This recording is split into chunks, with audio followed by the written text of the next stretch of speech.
Le t'i kthehemi sërish së verës, si po studiojmë nga letra e Filipianëve. Letra e gëzimit. Jezusi është gëzimi. Si mund të gjejmë gëzim pavarësisht nga rrethanat.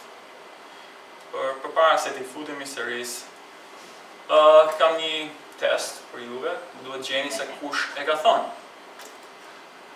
Dhe shpreha është e tillë. S'ka asnjë shtet aq të fuqishëm dhe aq të shëndosh që të mos shembet kur i lëshon vendin mërive dhe grindjeve.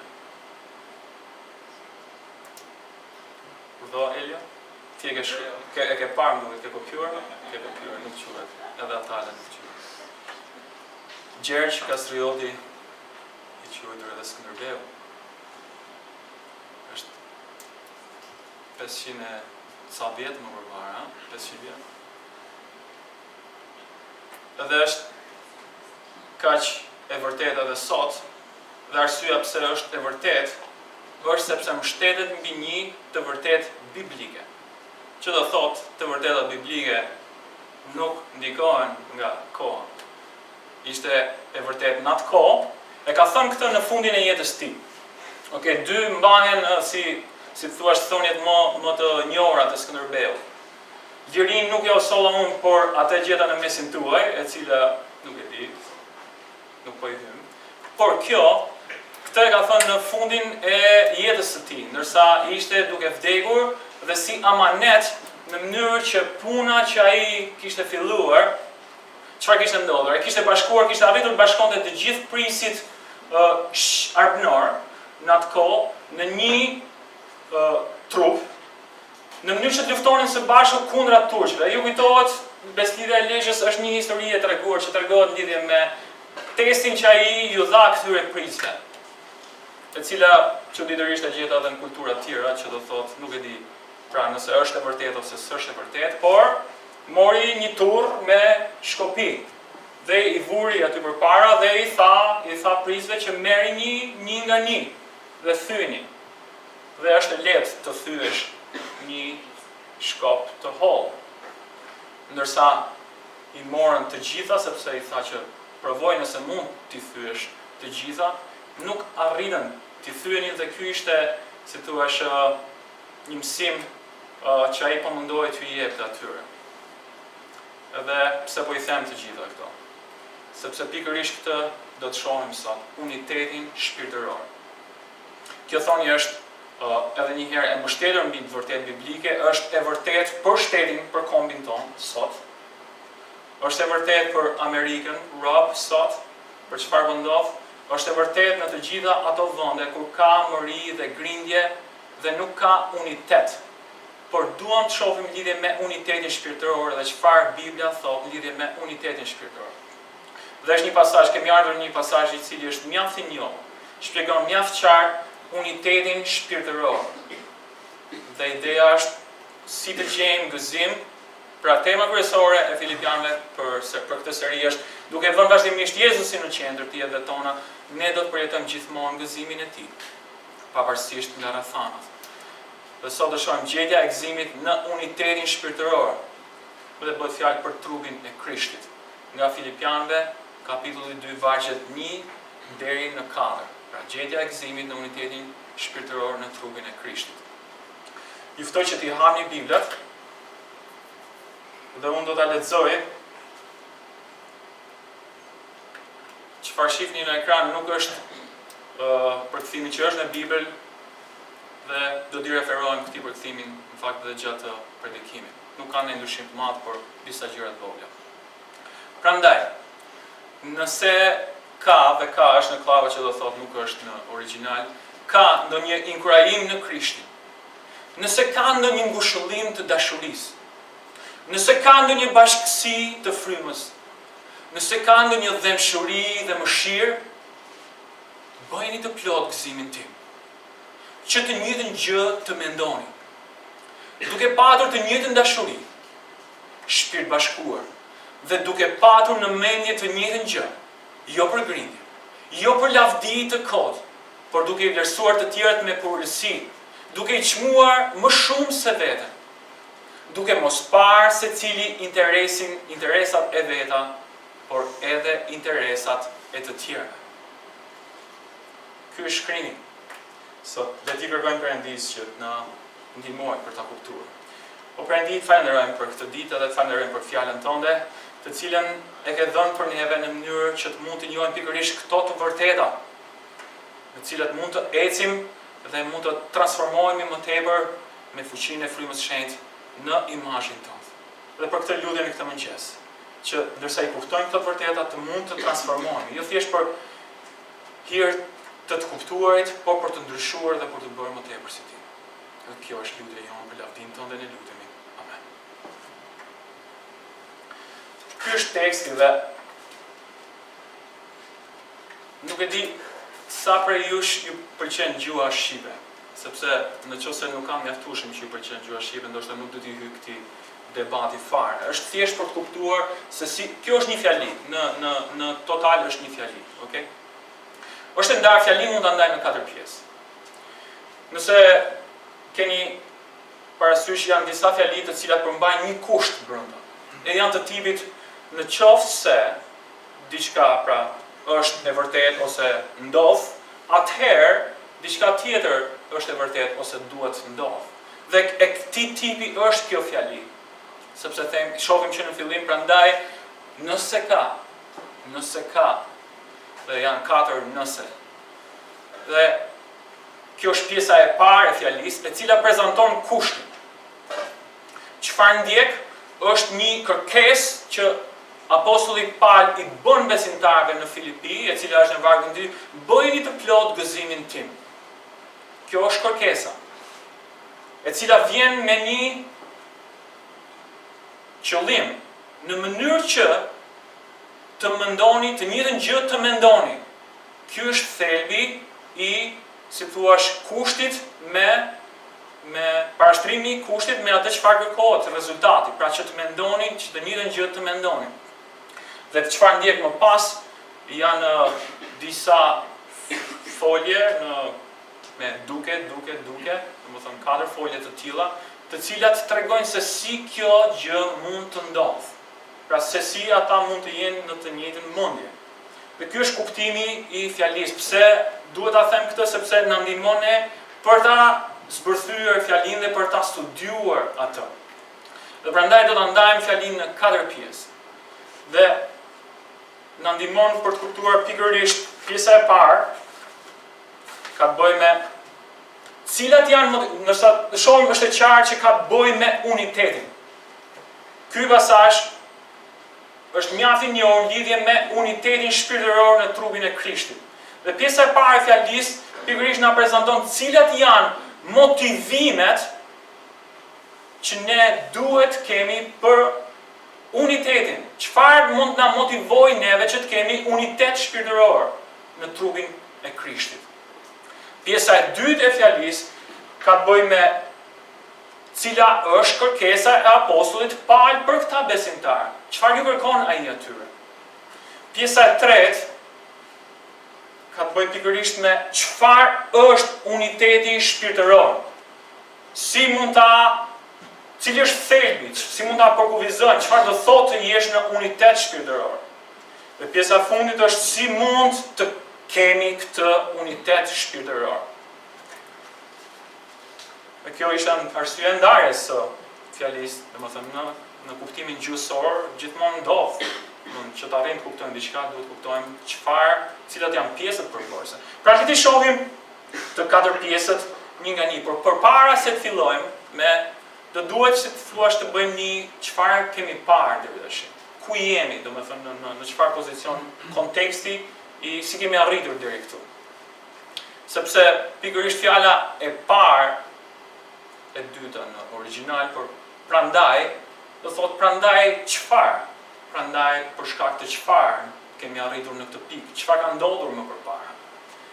Dhe kemi parë herën e kaluar vargjet 27 deri në 30, e cila pikërisht kemi parë se në fakt fillon që aty që apostulli Paul i kërkon që të kenë unitet. Kemi parë në këtë javë hyrjen, prezantimin që apostulli Paul bën bashkë me Timoteun dhe se kujt i drejtohet letra, shenjtarëve, që janë në kishën në Filipi bashkë me peshkopët dhe me dhjakët, dhe kemi parë cili është arsyeja pse apostulli Pali dërgon këtë letër, domethënë bën një hyrje. Ai falenderon Perëndin për këta besimtarë në Filipi, duke u lutur rregullisht për ta, me gëzim, në çdo, si thuash, kujtesë që bën për ta, sepse është falendërues për bashkësinë e tyre në ungjillin e Krishtit, që nga dita e parë e deri tash në momentin që ai përshkruan këtë letër. Ai është kaq falendërues dhe e përshkruan dashurinë e tij si një dashuri e thellë që ka për ta, ashtu siç Krishti i do ata, me të njëjtën dashuri edhe ai i do ata. Dhe lutet për ta, dhe kemi parë në vargjet 9 deri 11, cila është lutja e apostullit Pali, e cila lutet pikërisht për dashurinë e tyre, që të kenë dashuri dhe njohje, dallim në të gjitha gjërat, dashuri dhe isha unë që e predikova, kemi parë më pastaj nga 12 deri në 17, 18, Astrid, bashkë me 18. Çfarë ka ndodhur në jetën e apostullit Pali? Është në pranga, për hir të ungjillit. Dhe për shkak të prangave të tij, ka pas të tjerë të cilët filluan të shpanin në ungjillin, por kishin dy motive, disa për motive, si thua, për shtuar dhimbje apostullit Pali, dhe disa të tjerë për hir të ungjillit. Por çrëndsi ka, ai thotë unë do të gëzohem. Pavarësisht, ungjilli shpallet, ungjilli përparon, nuk ka rëndësi motive, do të gëzohem për avancimin e ungjillit, për përparimin e ungjillit. Dhe kemi ardhur pastaj, le të lexojmë vargjet 27 deri në 30. 27. Ju veç silluni denjësisht ndaj ungjillit të Krishtit, që kur të vi e t'ju shoh, ose nga larg, kur jam aty, të dëgjojës për ju se po qëndroni fort në një frymë të përbashkët, duke luftuar bashkë me një shpirt për besimin e ungjillit. Okej, ndalojmë për një moment. Çfarë po thotë është, ju qëndroni fort, silluni denjësisht për ungjillin. Silluni si qytetar të ungjillit, jo si qytetar romak. Filipia ishte një koloni romake, dhe në fakt mund të kishte qenë shumë e rëndësishme, kishte qytetarinë romake, por thotë, nuk është qytetaria romake më rëndësishme, silluni si qytetar të denjë të qiellit. Duke qëndruar fort, dhe kemi thirrje aty për unitet, është e qartë, duke qëndruar në një frymë të përbashkët, duke luftuar bashkë me një shpirt për besimin e ungjillit, duke mos u lënë të trembeni në asnjë gjë nga kundërshtarët. Kjo është për ta një tregues humbjeje, pra për kundërshtarët, kurse për ju shpëtimi. Dhe kjo nga ana e Perëndisë. Sepse juve ju është dhënë hiri, hiri i Perëndisë nuk është thjesht për neve që të besojmë, edhe çfarëdo që ne mendojmë që ky besim sjell. Të gjitha bekimet e Perëndisë janë për neve, por mos harroni edhe sfidat e Perëndisë janë për neve. Avancimi i ungjillit nuk është një punë e lehtë. Nuk është që nuk do sjell kundërshti, sepse ungjilli është irritim për ata që nuk besojnë në ungjillin. Kush je ti të më tregosh se si duhet jetoj? Kush je ti të më tregosh që jam mëkatar? Kush je ti të më thuash që Perëndia më urdhëron që ta bëj këtë? Dhe do thotë që has kundërshti. Por hiri i Perëndisë ju është dhënë këtyre besimtarëve, ashtu si dhe apostullit Pali, jo thjesht për besuar, jo vetëm për besuar në ungjillin, por edhe për të luftuar për hirin e ungjillit. Të njëjtën betejë, të cilën e kanë parë fillimisht tek apostulli Pali, besoj që i referohet rrahjes që ai pati kur ishte në Filipi. Ju kujtohet? Që e morën dhe rrahen me gamzhik për shkak të ungjillit? Ishte në sytë e tyre që ndodhi kjo gjë, dhe tash luftën që ai po lufton, që kanë dëgjuar, ndërsa është në Rom për hir të Krishtit në pranga. Pra është e qartë, përparimi i ungjillit do thotë luftë shpirtërore.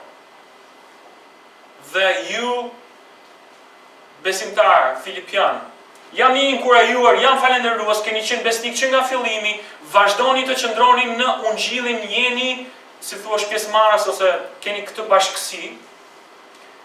Kinonia i thonë. Kinonia do thot bashkësi. Do thot të qenit jo thjesht pjesëmarrje, por një unitet më i thellë, që nga fillimi e kanë pasur këtë. Por, ndoshta po vinin ditë vështira për filipianët, të cilët duhet të ndesheshin me kundërshtim. Që të jeni në një unitet ka rëndësi në mënyrë që të luftoni këtë betejë. Dhe ky është çfarë apostulli Paul po ju thotësh. Dhe thot, prandaj, nëse ka ndonjë inkurajim në Krishtin, nëse ka ndonjë ngushëllim të dashurisë, nëse ka ndonjë bashkësi të frymës, nëse ka ndonjë dhembshuri dhe mësirë. Kjo është pjesa e parë, dhe të shohim pikërisht pjesën e parë, është cilat janë motivimet për unitetin shpirtëror. Dhe mund pyesni, është interesante, pse nëse? Pse nëse ka ndonjë inkurajim në Krishtin? Dhe ndërsa Filipianët janë duke lexuar letrën, jam i sigurt që janë duke, si thuash, u përfshirë në atë çfarë apostulli Paul po shkruan. Thotë, nëse ka ndonjë inkurajim në Krishtin. Po, ka inkurajim në Krishtin. Pra, imagjinoni këtë, domethënë ndërsa janë duke lexuar, dhe thonë, nëse ka ndonjë inkurajim në Krishtin. Po, ka inkurajim në Krishtin. Në emrin e Krishtit kemi marrë shpëtimin. Në Krishtin kemi marrë faljen. Në atë kemi një avokat të përsosur. Kur më gatojmë, atij i kërkojmë falje dhe dim që ai besnik dhe i drejt dhe na fal. Avokat të përsosur. Në Krishtin kemi siguri. Në Krishtin kemi paqe. Në Krishtin kemi gëzim. Në Krishtin kemi një armë të sigurt. Pra, pavarësisht se çfarë ndodh tek babai i Medit, ka një armë të sigurt. Jemi të inkurajuar. Ka inkurajim në Krishtin. Nëse ka një ngushëllim të dashurisë, bëhet fjalë për dashurinë e Krishtit. Po. Ka ngushëllim të dashurisë. Fjala inkurajim, ngushëllim. Inkurajim mund përkthehej shumë mirë edhe ngushëllim. Është paraqisis që nga marrim, si thua, ngushëlluesin, atë çfarë Perëndia kishte premtuar, më fal, Krishti premtoi që është fryma e shenjtë, është e njëjta, si thua, rrënjë e fjalës. Por për hir sepse janë dy fjalë, edhe inkurajim dhe ngushëllim, pra nuk në Biblën është ngushëllim dy herë, por nuk është e njëjta fjalë. Janë dy fjalë të ndryshme, për këtë e kanë përkthyer inkurajim, por mund të përkthehet shumë mirë ngushëllim.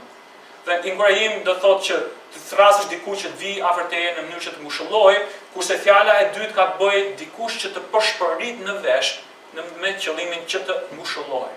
Dhe fjala e dytë është përdorur vetëm një herë në vjedhën e re. Para mithion. Mit që nga e cila marrim gojdhan, por nuk është thelbi i gojdhanës, është diçka e transmetuar me anë të gojës, në këtë kuptim ka të ngushëllosh duke folur, duke i përshpëritur dikujt. Ky është kuptimi. Pra nëse ka në një ngushëllim të dashurisë së Krishtit. O shenjtor në Krishtin, o Filipian, nëse ka në një ngushëllim të dashurisë së tij. Po. Ka ngushëllim në Krishtin.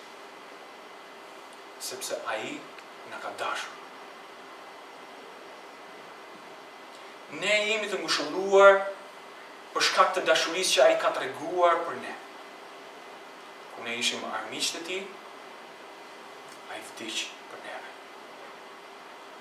Ai vdiq në kryq për të marrë mbi veten e tij mëkatet tona dhe me anë të dhurratave të tij jemi të falur, të shëruar. Po, ka ngushëllim në Krishtin. Ka ngushëllim të dashurisë që ai ka treguar ndaj nesh. Motivi i parë është inkurajimi në Krisht. Motivi i dytë ka të bëjë me ngushëllimin që kemi marrë për shkak të dashurisë që Krishti ka treguar ndaj nesh. Ushentor në Krishtin, o Filipian. Nëse ka ndonjë bashkësi të frymës,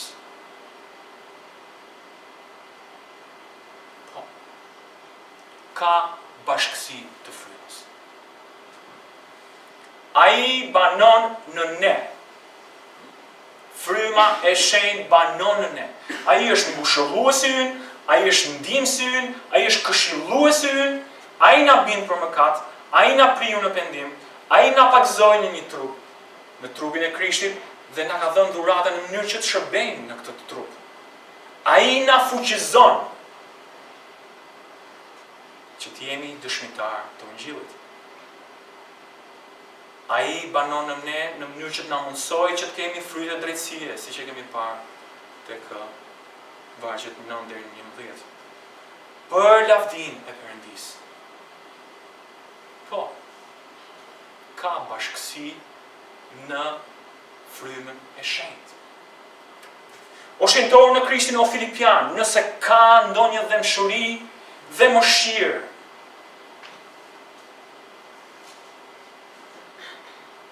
po, ka dhembshuri dhe mësirë, sepse Zoti na ka dhënë një zemër të re. Zoti ka hequr zemrën nga mishi jon, zemrën e gurtë, dhe na ka dhënë një zemër të mishtë, dhe për shkak të kësaj zemre ndiejmë dhembshuri dhe mëshirë. Dy fjalë mjaft kuptim plotë, por ti japësh kuptimin, nuk e di nëse do arrija. Domethënë, ajo çfarë do të mbuloj është shumë e gjerë. Nuk do futesh atë dot megjithëse do ishte shumë mirë. Splahtën, do thotë pikërisht të brendshmet të cilat pushojnë në fundin e trupit. Aty fillon ndjenjat, aty, domethënë sipas kulturës greke, aty fillonin ndjenjat për cilën, domethënë çfarë ne ndjejmë. Dashuri, dhembshuri, mëshirë, aty fillojnë, aty e kanë fillimin. Kur Jezusi pa turmat, ndjeu dhembshuri. Kur Samaritani pa atë që ishte rrahur, ndjeu dhembshuri. Kjo është fjala. Mëshirë ka të bëjë me mëshirën e Perëndisë e dhënë edhe në neve, e cila është aktive. Po, ka dhembshuri dhe mëshirë, është vepër e Perëndisë, vepër e frymës së shenjtë në neve për shkak të zemrës së mishit që na ka dhënë. Po pse duhet ta vendos apostulli Paul në këtë formë? Pse nëse ka? Sepse përgjigjja është në fakt, ai tashmë e ka pranuar që ka. Inkurajim në Krishtin, jam falënderues Perëndisë për ju, për bashkësinë tuaj në Ungjillin që nga dita e parë. Ti je falënderues, ti duash këta, do thotë që je i inkurajuar nga këta besimtarë. Apostulli Paul e pohon që ka inkurajim në këta Filipianë, nuk është që po e vën dyshim, sepse pyetja është, apo e vën në dyshim apostulli Paul që këto janë tek Filipianët? Jo, në asnjë mënyrë jo. A ka ngushëllim të dashurisë? Çfarë bën Filipianët? Dërguan Epafroditin bashkë me një dhuratë. Kur dëgjuan që apostulli Paul ishte vetëm, kishte ngelur vetëm, jo vetëm që quan dhuratën, dërguan dhe dikë që të kujdesej për ta, në mënyrë që të mund të ngushëllohej. Dhe ai e pranon që ishte ngushëlluar nga dashuria që këta besimtarë kishin treguar ndaj apostullit Paul. A ka bashkësi të frymës që nga dita e parë? E njëjta fjalë që përdoret bashkësi është pjesëmarrje, po ta shihni në vargun 5, është besoj, po 5. Por pjesëmarrjen tuaj në Ungjillin është për bashkësinë tuaj në Ungjillin është e njëjta fjalë. Po, ka bashkësi të frymës në ta. Edhe çfarë folëm më përpara lidhur me Epafroditin dhe me dhuratën që ata dërguan, është shenjë e dhembshurisë, e mëshirës. Ishte interesante rrënja e fjalës në mësirë, domethënë, fillon me OI. Dhe si duket edhe në greqi çajin me OI. Dhe nuk e di nëse keni disa krahina në Shqipëri thon çajin me OI dhe kjo është pra kur ti prekesh aq shumë dhe thua domethënë ose OI, domethënë je i prekur në të gjithë qenien tënde për çfarë ka ndodhur. Kjo ishte çfarë ata bën, dërguan Epafroditin, dërguan ofertën e tyre në mënyrë që ai të ngushëllojë dhe ishte dhembshuri, ishte mësirë. Por pse e vendos në këtë formë? Ishte një studiues të cilin lexova, i cili më ndihmoi të kuptoj, domethënë arsye pse. Dhe arsyeja është e tillë, ndërsa e shikoni se si ndërtohet fjalia. Pra nëse do apostulli Paul do thoshte Filipian, e di që ka inkurajim në Krishtin, e di që ka ngushëllim të dashurisë. Për shkak të gjitha këtyre, ma plotësoni gëzimin, bëjeni, domethënë jeni në të njëjtën mendje. Si thua, nuk është dialog, është monolog. Domethënë është si thua leksion. Domethënë bëjeni këtë sepse unë po ju them. Ndërkohë që në mënyrë se si formulohet fjalia, do thotë që ai përfshin filipianët në këtë proces të menduarit. Dhe cili është qëllimi? Pra nuk vjet ka dy pjesë, thamë që ka kushti dhe rezultati. Cili është kushti? Nëse ka, bëjeni të plot gëzimin tim. Dhe cili mendoni që vjet në pikpyetje në këtë rast? Pjesa e parë? Jo, e kemi sqaruar që nuk vjet në pikpyetje pjesa e parë. Është e qartë që ata i kanë të gjitha këto. Në pikpyetje vjet pjesa e dytë. A do ta bëni këtë? Dhe domethënë Filipianët janë duke menduar, nëse ka ndonjë inkurajim, po, ka inkurajim në Krishtin. Nëse ka ndonjë ngushëllim të dashurisë, po ka ngushëllim në dashurinë e Krishtit, dhe të gjitha me radhë. Apostull, po thua që në qoftë se këto janë vërteta, ne mund të mendojmë në të njëjtën mendje? Pikërisht këtë po them. Në qoftë se këto janë vërteta, ju mund të keni të njëjtën mendje. Wow!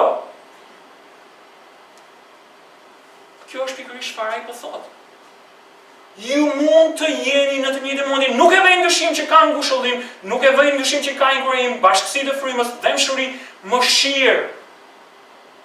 Por në qoftë se këto janë, në qoftë se e kuptoni që lufta shpirtërore kërkon që ju të jeni në unitet, duhet mendoni rreth unitetit. Sepse mund ta shohim më poshtë, që kishte probleme në kishin e Filipis në lidhje me unitetin. Nuk ishin në të njëjtën mendje. Këto janë motivimet për unitetin. Inkurajimi në Krisht, ngushëllimi i dashurisë që ai ka treguar. Bashkësia e Frymës, e cila ka ardhur të banon në ne, e cila na ka ndryshuar zemrën dhe për shkak të zemrës së re kemi dhembshuri dhe mësirë. Duket sikur apostulli Paul thotë, po jam i inkurajuar. Ndonjëherë ndodh diçka e tillë. Tregojmë mirësi dhe të gjitha këto ndaj të huajve, por nuk e bëjmë me njëri tjetrin. Dhe thot, jam i gëzuar, cila është, kalojmë tek këto ishin 4 pjesët. Pra këto janë 4 motivime dhe kalojmë tek cila është kërkesa e apostullit Paul për besimtarët? Bëjeni të plot gëzimin tim. Jam i gëzuar. Do t'isha edhe më i gëzuar në qoftë se nëse ju do të bënit këtë gjë. Dhe cila është kjo gjë? Vim tek çfarë është uniteti shpirtëror. Çfarë është thelbi i unitetit shpirtëror? Mjaft e rëndësishme, e cila do duhet kalojë një kohë këtu sepse është shumë e rëndësishme ta kuptojmë. Që të njëjtën gjë të mendoni. Pra tema së i gëzuar. Jam i inkurajuar, jam falenderues për gjithçka që ju po bëni. Por do t'isha më i gëzuar, gëzimi im do t'ishte i plot, nëse ju të njëjtën gjë të mund të mendoni. Që të kuptojmë këtë, do duhet të kuptojmë dy gjëra. Çfarë në thelb por ju kërkon apostulli Paul besimtarëve në Filipi? Çfarë do thotë të mendosh të njëjtën gjë? Dhe dyta, a është kjo e mundur?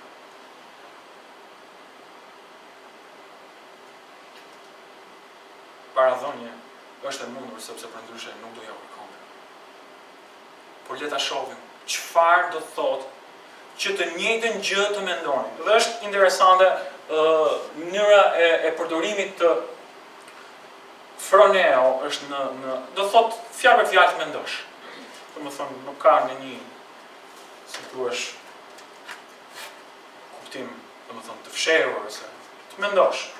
Dhe çfarë bëjmë çdo ditë, por për çfarë specifikisht po flasim këtu. Dhe në mënyrë që të shikojmë këtë, do na duhet që të shikojmë disa përdorime të fjalës në përgjatë dhjatës së re. E cila në fakt nuk duhet të shkojmë shumë larg. Do të thotë, domethënë si përdoret kjo fjalë në dhjatën e re. Nuk duhet të shkojmë shumë larg, vetëm shikoni pak një varg, domethënë mbas vargut 4, vargun 5, i cili thotë: "Keni në veten tuaj po atë mendje." Pra, keni mendje. E cila është e njëjta fjalë, është e njëjta folje, mendoj, por përdoret me këtë kuptim. Keni po atë mendje. Shikoni te kapitulli 3, dhe është vargu 15, i cili thotë: "Pra, të gjithë që jemi të përsosur, le të kemi këtë mendje." Është e njëjta folje, është përkthyer në këtë formë, të kemi këtë mendje. Edhe pak vargje më poshtë, vargu 19. Dhe fundi i tyre është humbje, flet për ata pra që janë armiqtë të Krishtit. Fundi i tyre është humbje, perëndia e tyre është barku dhe lavdia e tyre është në turp të tyre, ata e çojnë mendjen vetëm në gjërat toksore. Pra e kuptoni një përdorim, domethënë në fakt kjo është, si thuash, disa herë ndodh kjo gjë e tillë që kjo folje përdoret në pra keni në mendje në këtë kuptim. Dhe është e rëndësishme pra nuk bëhet fjalë për gjërat që mendojmë, domethënë instinktet e të menduarit ton, bëhet fjalë për qëndrimin ton ndaj këtyre gjërave. Do thotë qëndrimi, domethënë çfarë qëndrimi, çfarë qasje kemi në të menduar. E cila do duhet të shtjellohet akoma më tepër në mënyrë që të jemi më të qartë. Dhe për këtë do duhet shikojmë disa folje më tepër. Domethënë disa përdorime më tepër, më falni. Tek Romakëve kapitulli 8,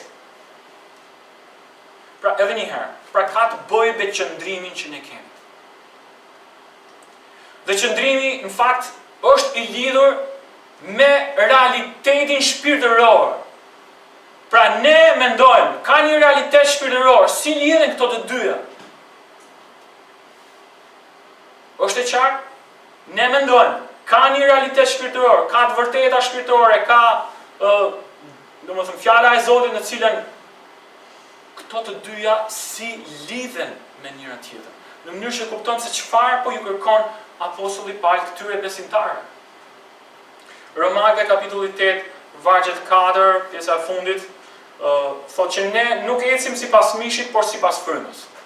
Dhe na sjell këtu që ka dy lloje ecjesh, okay? Ka ecje sipas mishit, ka ecje sipas frymës. Ka dy mundësi. Sepse ata që jetojnë sipas mishit e çojnë mendjen, është e njëjta folje, në gjërat e mishit, por ata që jetojnë sipas frymës në gjërat e frymës. Pra dy mundësi të menduarit, 2 të quarit mendje në gjërat ose të mishit ose të frymës. Sepse mendja e mishit është vdekje, por mendja e frymës është jetë dhe paqe. 2 rezultate të ndryshme. Pra kemi 2 mundësi. Të çojmë në mendje gjërat e mishit dhe të çojmë në mendje gjërat e frymës. Dhe ky është qëndrimi. Nësa flasim për unitetin shpirtëror, është çfarë qëndrimi kemi ne ndaj njëri tjetrit. Kur ka konflikt, si mendoni? Ka konflikt sepse të dy kërkojnë gjërat e frymës? Është e mundur? Jo, nuk mund të ketë konflikt në gjërat e frymës. Nuk ka konflikt në trinitet. Nuk ka konflikt në mes Atit, Birit dhe frymës. Janë në unitet të përsosur. Nuk ka mundësi të ketë konflikte në qoftë se janë dy persona në kish janë duke menduar të dy për gjërat e frymës. Ka konflikt në qoftë se njëri ose të dy është duke menduar rreth gjërave të mishit. Pra të mendojmë gjërat e frymës. Çojini mendjen tek gjërat e frymës. Kjo është çfarë apostulli Paul po ju kërkon. Dhe tek Romanëve kapitulli 12:3 dhe 102 të rinjt mund na e thonë përmendesh. E mbani mend? Okej. Mos u konformoni me këtë botë për transformohuni. Por vjen te kapitulli tek vargu 3 dhe thotë sepse nëpërmjet hirit që më është dhënë, i them secilit që është mesiush, të mos mendoj më lart se sa duhet mendoj, por të mendoj në mënyrë të përkohur, sipas masës së besimit që Perëndia i ndau secilit. Pra, realiteti parë shpirtëror është ka gjëra të frymës dhe ka gjëra të mishit. Ka 2 mundësi. Realiteti i dytë shpirtëror është që gjërat e frymës janë gjëra të përkohura. Perëndia nuk i jep gjërat të cilat nuk janë të shëndosha mendërisht, të përkohur, ndoshta disa të ri për ju ndoshta nuk e kuptojnë, i përkohur do thotë, domethënë që është e shëndosh në thelb. Pra, mendim i shëndosh, mendim nuk e di fjalë tjetër, nëse mund gjej fjalë tjetër. Por i përkohur, pra, i drejtë është i drejtë, por është i përkohur, pra është i shëndosh. Nuk të gjen, nuk je në gabim nëse mendon në këtë. Dhe është Perëndia që jep këto lloj mendimesh. Si mendoni? A ka konflikt ndërmjet 2 njerëzve të cilët po mendojnë gjëra të përkohura? 2 besimtarëve? Jo. Ka konflikt kur nuk jemi duke menduar në këtë mënyrë. Kur jemi duke menduar sipas mishit, kur nuk jemi duke menduar në mënyrë të përkohur. Dhe tek Romanëve 15:5 dhe thuhet dhe Perëndia i durimit, pra gjërat e frymës, fillimisht gjërat që Ati, Perëndia atë na jep, të përkohura sepse janë prej Perëndisë, domethënë sipas masës besimit që ai i jep. Dhe kapitulli 15, vargu 5 tek Romanëve thotë, dhe Perëndia i durimit dhe i ngushëllimit ju dhënë juve të jeni të së njëjtës mendjeje midis njëri tjetrit sipas Jezus Krishtit. Çfarë do thotë sipas Jezus Krishtit? A duhet kemi në mendje të njëjta gjëra që Krishti ka? Po. A është kjo e mundur?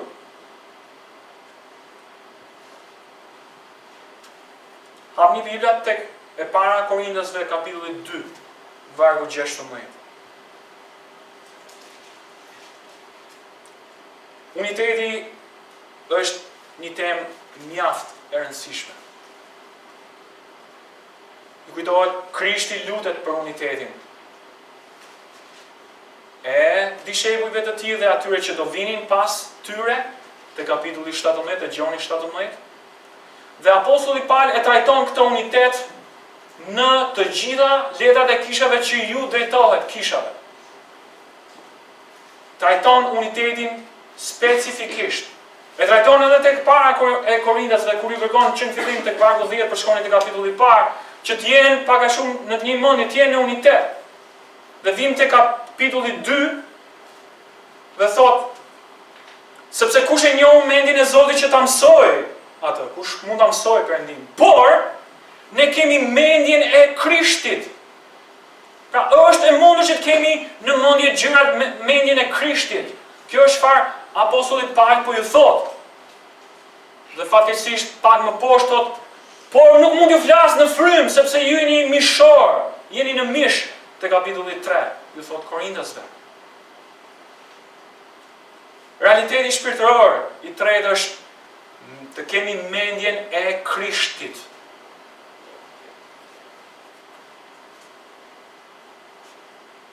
Nuk e di, është e qartë kuptimi i foljes çfarë por ju kërkohet, çfarë ju kërkohet këtyre besimtarëve.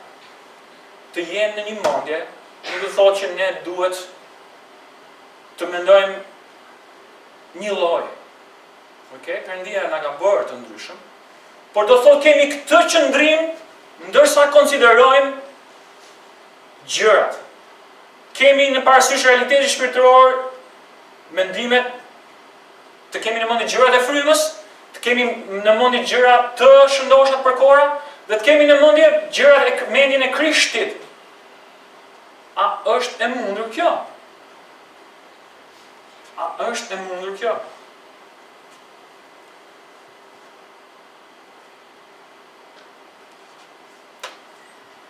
Treti lexoj sot mëngjes më përpara nga Kolosianëve.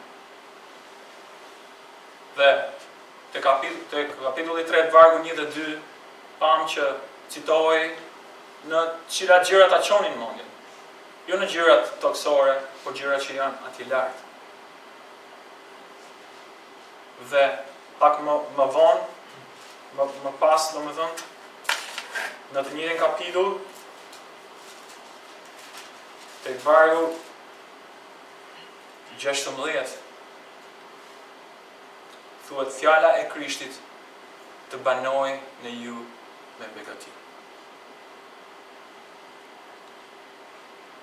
Që do thotë? Cila është fjala e Krishtit? Është fjala e Zotit.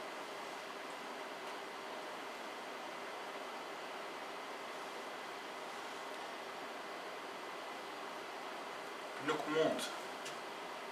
mund të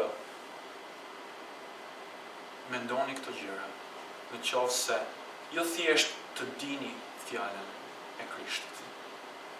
Jo thjesht të dini fjalën e Zotit, por duhet të banoj në ne me begati. Duhet ketë fryt. Për shkak sepse nuk jam se thuash bujk i mirë, frytet që unë marr nga çfarë kam mbjellë nuk janë gjithmonë më të mira. Disa herë janë të vogla, disa herë thahen fare. Për shkak sepse nuk janë bujk i mirë. Dhe kam një komshi që frutet janë më të mira nga garti tjetër. Është për shkak sepse është shumë si thuash kujdeset specifikisht për të gjitha gjërat dhe është kënaqësi të shohësh si thuash prodhimet e tij. Mendoj begatia është pikërisht kjo. Fjala e Zotit të banoj me begati në ne do thotë që të kemi fryte.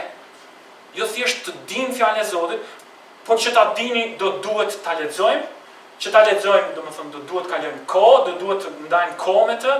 Nuk mund të si thuash të shkoni, domethënë, imagjinoni bujqit shkojnë luajnë domino ose lotra të tjera dhe vjen koha e prodhimit dhe të presin që të marrin fryte të mira. Është e mundur? Nuk mund të jetë e mundur. Në qoftë se nuk prashiten, në qoftë se nuk vaditen, në qoftë se nuk krahasiten, në qoftë se nuk, si thuash, mbjellen që nga fillimi. Dhe ky është kuptimi. Dhe nxitja ime këtë mëngjes është: kaloni kohë në fjalën e Zotit duke medituar Dhe çfarë ndjek më pas tek kapitulli, në fakt tek vargu 16 është: në çdo urtësi mësoni dhe këshilloni njëri tjetrin me psalme, me himne, këngë frymërore, duke i kënduar Zotit me hir në zemrat tuaja. Që tregon një unitet të përsosur për shkak sepse fjala e Zotit banon me begati në zemrat e këtyre besimtarëve. Nëse ka konflikt, fjala e Zotit nuk po banon me begati. Nuk e kemi mendjen në gjëra që janë lart. Nuk kemi mendimet e përkora që Perëndia na jep. Nuk kemi në mendje gjërat e frymës. Kjo është arsye pse kemi konflikte. Kjo është arsye pse këta vëllezër dhe motra kishin konflikte në kishën e Filipis.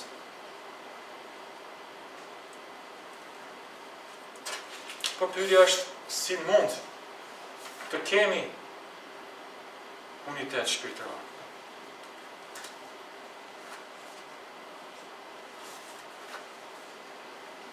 Dhe vazhdet më poshtë,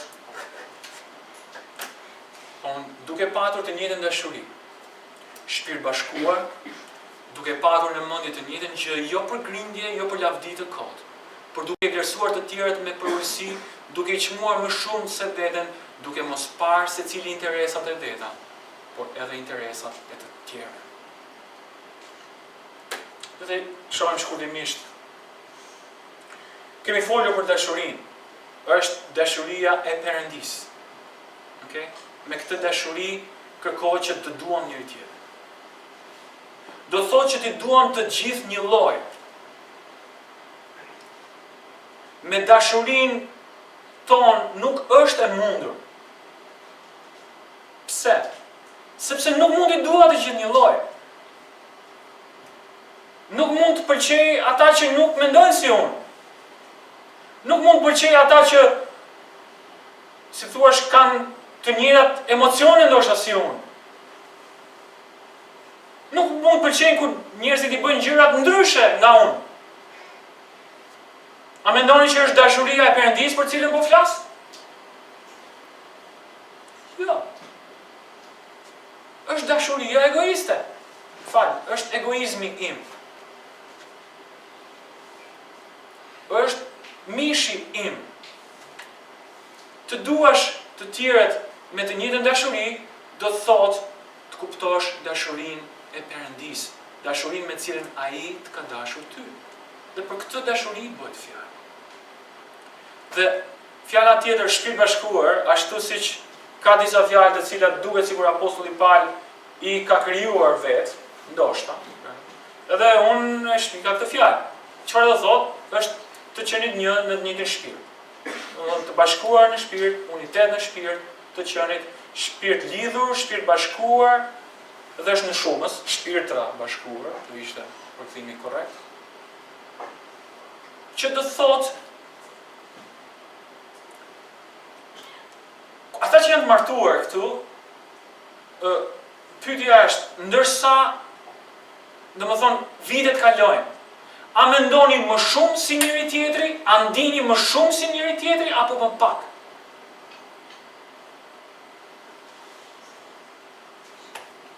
Mendoj që përgjigja është më shumë.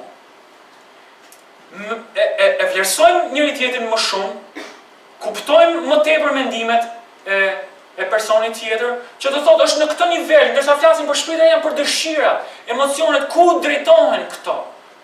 Dhe për këtë po flet apostulli Paul, pra, edhe dashuria e cila është jo thjesht emocione zgjedhje, pra ti do zgjedhësh për shkak ashtu siç kupton që Perëndia të ka dashur ty, jo për hir të kushtije. Është për shkak se kush Perëndia është. Është e qartë? Pra, ne jemi këtu të dashur nga Perëndia, jo për shkak të kush ne jemi. Nuk kemi asgjë të veçantë neve që ti ta impresionojmë Perëndin dhe ti i themi për shkak të kësaj Perëndia më ka dashur mua? Jo, është për shkak se kush Perëndia është. Me këtë dashuri kërkohet që të duam njëri tjetrin. Jo për shkak se kush ata janë, po për shkak se kush Perëndia është dhe çfarë ka bërë në mua dhe çfarë kërkon prej meje. Me këtë dashuri duhet të duam njëri tjetrin. Që do thotë, ndërsa rritemi në këtë dashuri, rritemi në mënyrë se si mendojmë. Mendojmë një lloj, ndjejmë një lloj, kemi të njëjta dëshira, kemi të njëjtën si thua prioritet. Për këtë bëhet fjalë uniteti shpirtëror, të qenit në të njëjtën mendje, të quajë në mendje të njëjta gjërave. Jo për grindje. Dhe grindje është fjala e cila tek Galatasve, grindje rivalitet mund përkthehet edhe rivalitet. Shumica e rasteve është përkthyer në grindje, disa raste është sepse gjendet në një listë e cila ka disa gjëra të cilën grindje ja kanë dhënë një fjalë tjetër dhe këtë e kanë përkthyer rivalitet. E cila tek Galatasve, kapitulli 5, është përkthyer rivalitet, por është vepër e mishit. Është mëkat. Jo, pra, duke patur në mendje të njëjtën gjë. Dhe të njëjtën gjë të mendoni duke patur në mendje të njëjtën gjë. Nuk është që ka një ndryshim shumë të madh, por po i rikthehet edhe një herë që thotë duke patur në mendje të njëjtën gjë dhe çfarë nuk duhet të keni mendje është jo grindje, jo lavdi të kot. Këto duhet të eliminohen. Ju kujtohet Jakobi dhe Gjoni që vajten tek Jezusi, kemi një kërkesë. Në prani të gjithë dishepujve bën kërkesën e tyre. E dilat cili ishte? E dini cila ishte kërkesa? Që kur ata të shkonin në qiell, të ulen njëri në të djathtë dhe tjetri në të majtë të Krishtit.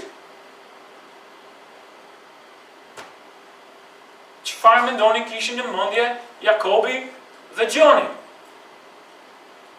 Kishin të drejtë dishepujt e tjerë të cilët u revoltuan? Çfarë lloj kërkesë është kjo? Njëri në të djathtë dhe tjetri në të majtë? Ju nuk mund pini kuvën të cilën nuk mund të pini. Po, e pim! Po, do ta pini.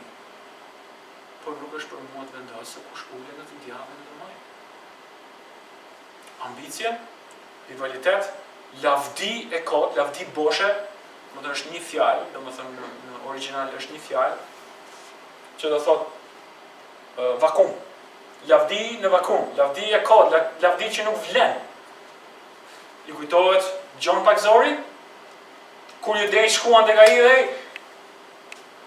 Krishti, të cilin ti pakzove, është në krahun tjetër të krahinës dhe po bën më tepër dishepuj se sa ti edhe ai po pakzon.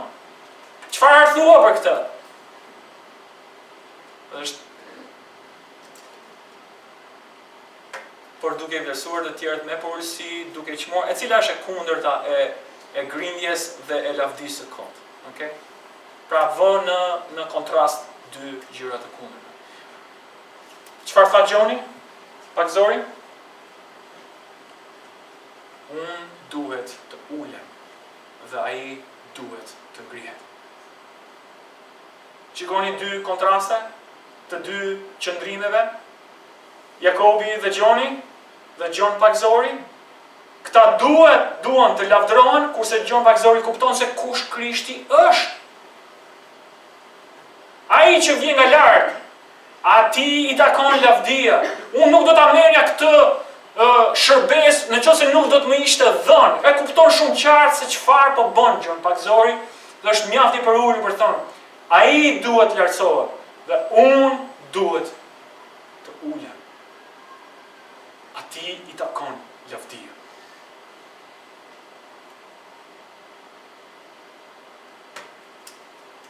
Si mund t'i çmojmë të tjerët më shumë se sa vete? Si është e mundur? Mbi çfarë baze?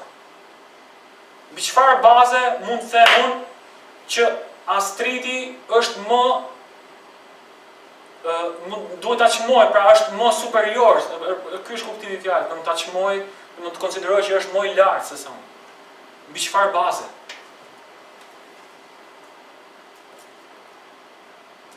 Mbi këtë bazë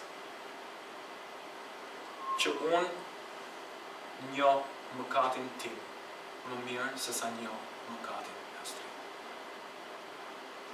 Megjithëse zemra është gënjeshtare, megjithëse, si thuash, na mashtron edhe neve, mëkati na mashtron, Mund të them me siguri këtë. Njoh më mirë zemrën time se sa zemrën e Astridit. Njoh më mirë mendimet e mia mëkatare se sa mendimet e Astridit. Dhe nuk është për shkak se çfarë del nga mëkati që kam brenda, se mund ta mbaj brenda meje. Por Perëndia nuk shikon ashtu si shikon njeriu, Perëndia shikon në zemër. Dhe mund të them me siguri këtë. Në bazë të asaj çfarë unë di, unë jam mëkatari më i madh. Ashtu si apostulli Pari tha.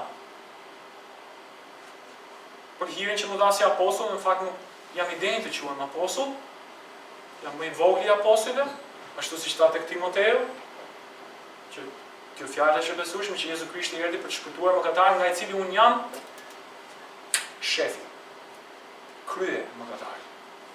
Me çfarë baze mund ta thoshte këtë apostulli Pari? Mbi të njëjtën bazë, për shkak sepse njihte zemrën e tij më mirë se zemrën e të gjithë të tjerëve. Për këtë arsye,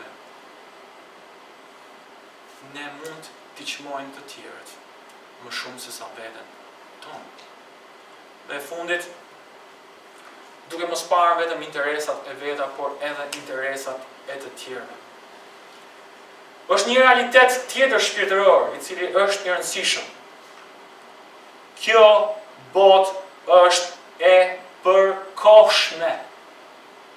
Gjërat që mbledhim në këtë botë janë të përkohshme, të gjitha do të shkatërrohen.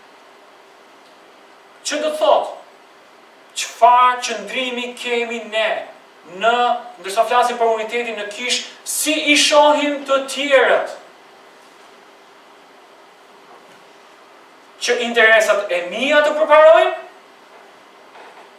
Janë të përkohshme, në qoftë se nuk janë për të mirën e gjithë trupit të Krishtit.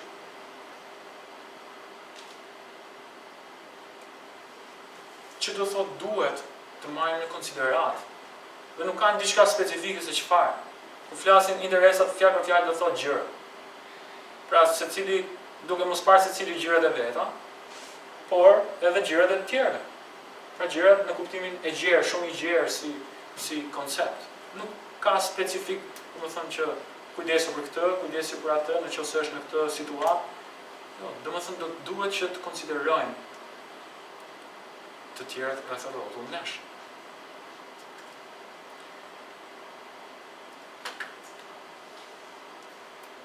Çfarë mendoni, çfarë standardi është që Perëndia kërkon, ose çfarë apostulli Paul i kërkon Filipianëve? Çfarë standardi, çfarë mendoni? Mendoj që standardi është shumë i lartë. Okej? Standardi është i lartë pse? Mund të prisni një standard të ulët nga një perfeksionist? Gabimet që bëjmë ne si njerëz, të qenë perfeksionist nuk është një si thuaç, gjë e mirë. Ti duhet t'i bësh gjërat siç i bëj unë. Kjo është pamja negative e ne si njerëz. Por kush është Perëndia? Përsosur dhe i shenjtë. Perëndia nuk mund të ulë standarde. Prandaj standardi është i lartë, për shkak sepse Perëndia është i tillë. Perëndia është i përsosur, Perëndia është i shenjtë.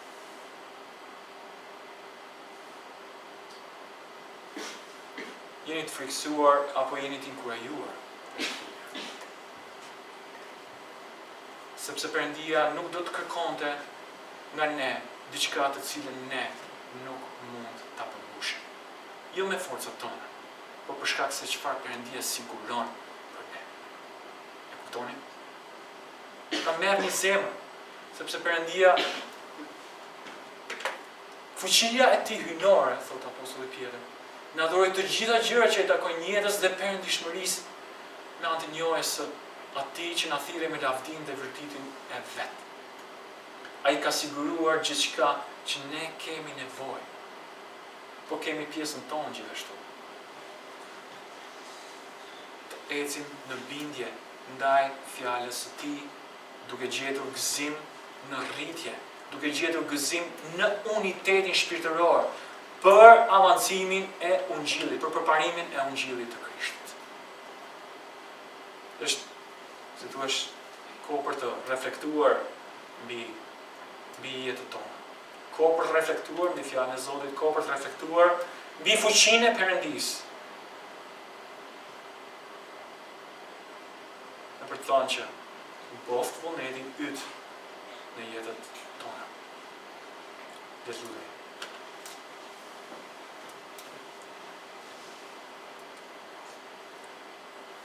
Perëndi, ne jemi falënderues për këtë mëngjes, dhe ndërsa kemi parë nga fjala jote, falenderojmë që na thret që të jemi në unitet. Edhe që është e mundur me një bindje e cila është e treguar për neve. Edhe ky model, Zot Perëndi, nuk është që është i pa provuar, sepse Ti na thret që të kemi të njëjtën mendje që ishte në Krishtin, dhe të jemi falënderues. Këtë mëngjes duam falenderojmë, Zot Perëndi, që Ti je i shenjtë. Sepse nëse Ti nuk do të ishe i shenjtë, shpresa jonë do ishte e kotë, nuk do kishim gëzim, Zot Perëndi.